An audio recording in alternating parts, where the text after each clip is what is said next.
예, 변호사님. 예. 이 대법원이 그동안 윤석열 정부 들어서 대법관들이 몇 사람 교체가 됐습니다만 이번에 3명의 대법관이 나가고 원래는 3명의 대법관이 교체될 예정이었는데 한 분은 지금 국회 관문을 통과하지를 못해서 지금은 보류 상태에 있고 2일 날 노경필 그리고 박영재 대법관 후보자가 꼬리가 떨어져서 대법관으로 취임이 되겠습니다. 그러면은 대법관 14명 중에 법원 행정정장을 빼고 나면은 13명이고 한 분이 안 됐으니까 이제 12명이 되겠네요. 그렇게 되면은 대법원이 이제는 거의 보수 쪽으로 이렇게 대법원 구조가 바뀌었다고 봐야 하나요? 노경필 대법관이나 박영재 대법관 다 제가 볼 때는 그 중도 보수 쪽입니다. 예, 그렇다고 봐야죠. 반면에 이번에 나가는 김선수, 노정희죠. 여기는 뭐 누가 봐도 진보라고. 진보죠. 본인들도. 이동원 대법관은 저희들 좀 보수 쪽에 봐야겠죠. 아주 독실한 기독교 신자고 보수입니다. 합리적이고요. 그래서 대법원이 이제 뭐 거의 뭐 몇 사람 안 남았죠. 뭐 노태학 대법관 이런 사람 외에는 거의 보수로 돼 있기 때문에 대법원에 이제 뭐 우경화라고 할 수는 없고요. 중도 보수화 된 것 같습니다. 그렇게 되면은 김명수 대법원 체제에서의 좌편향 이것은 이제 많이 시정이 될 수 있다고 봐야겠죠. 그렇죠. 뭐 앞으로 그 뭐 이재명 대표의 선거법 위반 전원 합의체 사건 같은 게 얼마나 있을지는 몰라도 그 대법원이 이때까지 저는 그 권순일 전 대법관의 그 이재명 대표 공직선거법 위반 이런 게 다시는 있어서는 안 된다고 보거든요. 이거는 누가 봐도 어떤 누구를 위한 편의적인 판결이었거든요. 그래서 대법원에서 어떤 판단을 잘못한 거는 저는 괜찮다고 봐요. 판단을 잘못한 거. 그렇죠. 그런데 대법관이 어떤 이념에라든가 사적인 이익에 치우쳐가지고 대법원 판결이 달라진 거, 이거는 대한민국이 망하는 길로 가는 거라 생각되거든요. 근데 이제 지금 이번에 두 분 된 분이라든가 볼 때 그런 쪽은 아니다. 그런 생각이 들어요. 저기 안심이 됩니다. 특히 권순일 전 대법관 최근에 검찰에 소환돼서 조사를 12시간을 받았는데 지금 언론에서도 비판이 많은 게 변호사법 위반 이것만 집중적으로 조사를 받고 실제로 가장 중요한 김만배와의 재판 거래 의혹 이 부분에 대해서는 거의 손을 쓰지를 못한 것 아니냐. 그렇다고 한다면은 결국은 이렇게 덮고 가자는 식의 수사를 벌인 것 아니냐는 이런 비난도 있습니다. 근데 재판 거래는 사실 저희들은 의심도 하지만 수사하기가 힘들겠죠. 정말 힘든 게 본인이 자백을 안 한 이상은. 김만배가 또 할 일은 없을 거고. 김만배가 그렇게 이야기할 일은 없고. 그러니까 권순일 전 대법관이 내가 이재명 봐주려고 했습니다. 이렇게 말할 일은 없지 않습니까? 권순일은 그렇다 하더라도 그렇게 이제 제대로 수사를 하려면은 그 당시 대법관들을 전부 또 소환해가지고 그때 상황이 어떻게 됐는지를 다 조사, 일반적으로 한다면 그렇게 당연히 해야 할 것 아닙니까? 대법관을 참고인으로 부른다는 거는 진짜 이거는 좀 힘들고요. 그래서 이 검찰이 이 재판 거래에 대해서 손을 놨다. 이거는 현실적인 어려움이 너무나 크기 때문에 어쩔 수 없었고, 변호사법 위반 여기 대해서는 지금 권순일 전 대법관은 그냥 뭐 물어보는 거 몇 개 답해줬다. 그때 변호사법 위반 아니라고 지금 주장하고 있어요. 그런데 이게 너무나 좀 순진한 발상인 게, 그러면 왜 한 달에 1,500만 원씩인가요?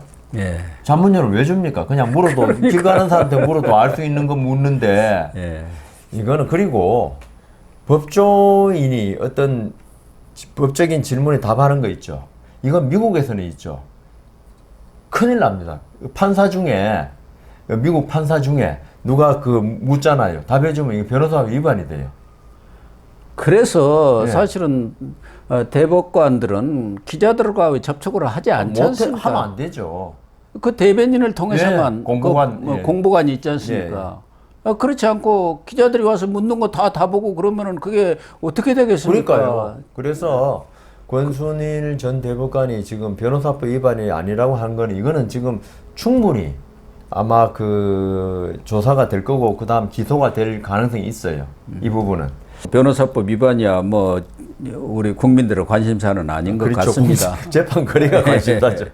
50억 클럽 그 네. 부분에 대한 수사가 제대로 이루어져야 한다는 생각인 것 같은데 문제는 지금 3명의 대법관 후보자가 추천이 돼갖고 이수견 특허법원 고법판사 아닙니까? 네.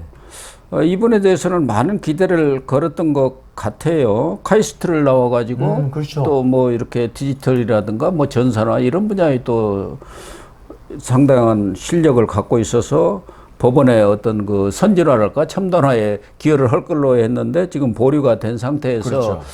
뭐 완전히 낙마한 상황은 아니란 말이에요. 좀 더 검토를 해보겠다는 그런 차원인 것 같은데 문제는 그 딸이 예, 아빠 아버지로부터 이렇게 돈을 받아가지고 그것을 6년 만에 63배의 시세 차익을 올리고 뭐 부동산 투자를 하고 여러 개가 있던 뭐 많은 사람들이 놀랬더라고요. 국민들의 어떤 영린이라 그러나요? 예. 이걸 건드린 거죠. 예. 우리가 법관이라 그러면 뭐 좀 고고하고 뭐 어떤 명예를 중시하고 돈에는 좀 초연한 그럴 수는 없지만 하여튼 그런 이미지를 갖기를 우리가 원하는데 그냥 또 그리고 정상적인 방법으로 했으면은 뭐 그렇다 하던데 이게 그 아버지한테 비상장 주식을 아버지 돈을 빌려 사가지고 예. 또 나중에 아버지한테 팔아요.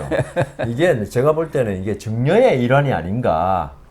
그 이 불법적인 증여, 증여세 회피하기 그렇게 위한. 봐야죠. 예, 증여를 딸한테 해주기 위해서. 예. 아이 그게 좀 너무 좀 뭐 이수견 후보자가 알았는지 몰랐는지 몰라도 어떤 탈법, 편법적인 증여 아닌가 이런 의심을 가질 수 있고 그다음 보통 사람들 주식 해가지고 63배 이익 차지할 수 있습니까? 이는 아버지가 제가 볼 때는 그 비상장 회사의 어떤 정보를 안다는 그런 건 될 수 있고 그래서 그 어떤 국민들 눈높이는 안 맞다. 예. 아무리 생각해도 그래서 좀 전에 말씀하신 대로 카이스트 나오고 이런 거 하면 이게 대법원에 사실은 그 어떤 정보통신 분야에 관한 사건 이게 전문가가 사실 대법관 중에 전문가가 없거든요. 예, 전부 다 서울 아니 그 법대 나오고 이러니까 근데 이수견 후보 같이 카이스트 나오고 정보통신을 잘 알면 그런 사건 처리가 빨라지고 또 정확한 판단을 할 수 있지 않습니까? 그래서 좀 안타까운 면이 있는데 저는 이 부분에 관해서는 앞으로 뭐 표결이 다시 어떻게 다시 한번 본다는데 국회에서 어떻게 될지 모르지만 좀 아쉬운 면이 있습니다. 그렇죠. 뭐 여러 가지로 훌륭하신 분인 것만은 틀림없는데 가장 또 이분이 뭐 본인은 대법관이 되고 싶어서 그런 것 같은데 그 비상장 주식 기부하겠다고 37억을 기부했다고 한다고 기부하겠다고 한 거 아닙니까? 예. 그러면 대법관을 37억 주고 샀다는 그런 얘기도 들을 수도 있는 것 자기는 아니냐. 좋은 말로 했겠지만 좋은 취지로 한 것은 이해는 가지만 그러나 누가 보더라도 그렇죠. 나 이거 그냥 돈 낼 테니까 임명해줘. 37억 임명해달라 그런 얘기가 되는 그러니까요. 거 아닙니까? 차라리 예. 가만히 있는 게 낫다. 예. 예. 국회에서 말하면은 잘못했다. 네, 잘못했다. 그 시인하고 예. 국회에서 합리적으로 판단해 예, 주십시오. 예. 거기에 따르겠습니다. 하는 게 옳지 뒤늦게 자기 갖고 있는 주식 다 털어서 사회에다 기부할 테니까 또 기부한다고 해놓고 기부도 한 사람이 이때까지 별로 뭐 없어요. 이게 유력 정치인이나 재벌들 김의겸이도 제대로 했는지 모르겠고 전부 다 그냥 그 순간에 위기를 모면하기 네. 위해서 기부했단 말을 하도 많이 들어서 뭐 대법관 될 만한 사람이 그랬으니까 뭐 할 수도 있겠죠. 근데 하건 안 하건 이거는 문제가 있다는 거죠. 예. 그 점이 있는데 일단 12명 최대로 이제 전원 합의체가 구성이 됐지 않습니까? 뭐 법원 행정처장은 빼고 또 네. 그렇다고 한다면은 이제 앞으로 가장 중요한 것은 이재명 조국 재판은 어떻게 될 것 같습니까? 왜 이렇게 그러니까요. 늦어지냐는 게 대다수 사람들은 문제의식 아닙니까? 그런 것들이 빠리빠리 정리가 되고 딱딱딱 기존의 관행대로 이루어졌다고 한다면 오늘날에 이런 사태가 벌어졌겠죠. 그렇죠. 조국도 네. 2심에서 법정 구속 됐으면은 이럴 일이 없지 않습니까? 그러니까. 다른 사람 왜 다 구속을 시키면서 조국만 놔둬가지고 지금 12명의 국회의원을 만들면서 이런 사태가 또 벌어진 그러니까 거예요. 제가 항상 말씀드리다시피 어떤 뭐 정치인이나 유명인들이 불리한 대우를 받아서도 안 되지만은 특혜를 받아서 안 되거든요. 누구든지 미국 이번에 바이든이 좋은 말 했더라고요. 대통령도 법 위에 있을 수 없다고. 트럼프가 자기가 그 대통령 시절에 행한 범죄들은 처벌해서 안 된다고. 또 미국 연방 대법원이 또 그렇게 했어요. 그래 그런 좋은 말 했던데 어떤 정치인 이런 사람들이 법 위에 있어서는 안 되거든요. 지금 제가 조국 이런 걸 볼 때 일반 국민이었으면이죠. 벌써 1심에서 법정 구속돼 가지고 그렇죠. 형을 거의 다 살았을 거예요. 그런데 조국이라는 뭐 유명인, 그다음 유명 정치인, 그다음 전직 장관 이러니까 이게 2심까지도 법정 구속이 안 되고 그 사회 활동하면서 정치 활동하면서 뭐 캐스팅 보트까지 지겠다고 이게 말이 안 되거든요. 더군다나 그 소부도 이용군가? 그 사람 조국하고 친구 아닙니까? 그러면 자기가 빠져야 하는데 그대로 있으면서 지금 뭔가 쥐고 있으니까 소부에서 결론이 안 나고 있다고 봐야 하는 거 아닌가요? 그러니까 이런 것도 우리는 모르지만은 아마 조국이가 이야기를 갖다가 뭐 아는 사람 통해서 충분히 할 수 있죠. 안 해도 또 이영구가 이거 뭐 앞으로 어떻게 될지 모르는데 그냥 이거 그냥 모른 척 하고 있죠. 그럼 왜냐하면 혼자 단독 재판이라면은 혼자 안 하고 있으면 욕먹지만 이거 4명이 하는 데 아닙니까? 근데 대법원에서는 뭐 기간이 없습니까? 어떤 없습니다. 사안에 대해서는 언제까지 어떤 그 좀 그러니까 가이드라인이랄까요? 선거법 위반만 그 6개월, 4개월, 2개월인데 그것도 훈시 규정이다 해가지고 그냥 무시하는 마당에 그냥 대법원은 밑에 법원들은 있죠. 2심, 1심은 계속 보고서를 씁니다. 그 장기 미제 사건 처리 쓰는데 대법원은 대법관들은 그것도 없어요. 그래서 지금 이 조국이라든가 이재명 재판이 너무 천연이 되고 이재명 선거법 재판이 지금 2년 만에 1심이 이제 겨우 나올까 말까 하는 그런 상황 그때 가서 아니겠습니까? 또 뭐 선거 연기할지 모르죠. 그러면은 지금 대법관들도 이번 이 3명 퇴임하고 2명이 들어갔습니다만은 사실상 대부분 지금 바뀌었다고 봐야 하거든요. 그렇다고 한다면은 조희대 대법원장도 이제 대법관이 실질적으로 조희대 대법 그렇죠. 사법부 대법원이 됐기 때문에 이런 문제에 대해서는 좀 빨리 할까요? 조국이라든가 이재명 재판 또 다른 정치적 재판들도 몇 개 있기는 합니다만. 그 조희대 대법원장 뭐 저희 고등학교 선배지만 그 성격으로 볼 때 본인 마음으로 가지고 있어도 대법관들한테 이렇게 말할 사람이 아니에요. 빨리 합시다 이렇게 말할 사람이 물론 이제 공식적인 이제 뭐 담화라든가 계속 지금 여기서 신속한 이야기할 수 재판을 있죠. 얘기하고 있잖아요. 그러니까 그건 공식적으로는 하는데 이 재판부 개인 하나하나에 대해서 이렇게 이야기할 사람은 아니고 결국은 대법관 본인들이 그리고 판사 하나하나가 신속한 재판을 해야지 국민들이 고통을 덜 준다 이런 인식을 가지고 있어야 되는데 김명수 대법원장 시절에 워낙 이게 이 사법부가 이게 잘못된 길로 고착화 되어 있어 가지고 한 번 잘못 길들여진 거는 고치기가 진짜 힘들거든요. 그래서 이게 참 지금 말씀대로 이게 아까 우리 모두에도 말했지만은 우리나라 정치의 파행이 결국은 사법부가 정치에 예속돼서도 안 되지만은 사법부가 어떤 정치의 눈치를 보고 있는 거 아닙니까 결국. 이게 결국은 그 대한민국 전체에 지금 파행을 가져오는 거거든요. 이제 이렇게 대법원이 바뀌면서 많은 국민들은 좀 재판이 신속하게 이루어졌으면 좋겠고 그중에서도 제일 문제가 되는 것은 뭐 정치적 재판들 아니겠습니까? 국민들 입장에서 보면. 그렇죠. 제일 궁금하고. 어떻게 그렇게 꽁거먹은 소식이냐 이런 얘기를 지금 듣고 있는데 조희대 대법원장이 말로만 뭐 신속한 재판을 얘기할 게 아니라 그렇다고 해서 뭐 개개 어떤 대법관이라든가 재판부한테 빨리 하시오 어쩌고 할 수는 없는 거 아닙니까? 그게 대법원장이 오늘 혼났지 않습니까? 그거는 재판에 대한 관여기 때문에 할 수는 없다고 하더라도 그러나 전반적인 분위기가 그렇게 잡히면은 그렇게 또 흘러가는 것 그렇죠. 아닙니까? 그거는 있습니다.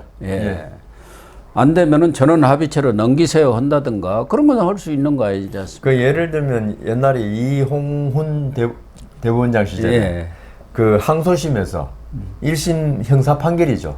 그걸 갖다가 그냥 뭐 봐주기로 바꾸지 마라 했더니만은 그런 말을 했더니만은 전국 그 형사 항소 재판부가 전부 다 항소 기각했어요. 거의 대부분을. 예. 그래가지고 뭐 그런 게 이제 대법원장이 어떤 의지를 가지고 있죠. 예. 다음하라 발표하면 그 분위기는 확실히 그렇게 됩니다. 예. 아까 말씀하신 대로 각 개별 재판부에 대해서 뭐 이야기는 할 수는 없지만은 그래서 저는 조국 여기에 대해서 조금 이번에 대법관도 바뀐 분이 거기 들어가는지는 모르겠는데 좀 빨리 좀 진행됐으면 좋겠습니다.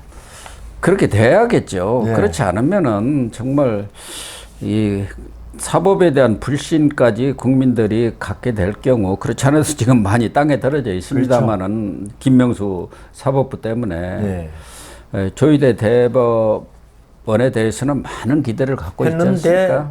지금 진행은 잘 안 되고 있으니까 답답한 거죠. 네. 그래도 그거 있지 않습니까? 저기 그 누구야? 그 이화영 재판 이재명 하니까 토지관할 경합 기각 빨리 해주고 기각 빨리 하고 예, 그랬지 그거는 않습니까? 효과가 있는 것 같아요. 예.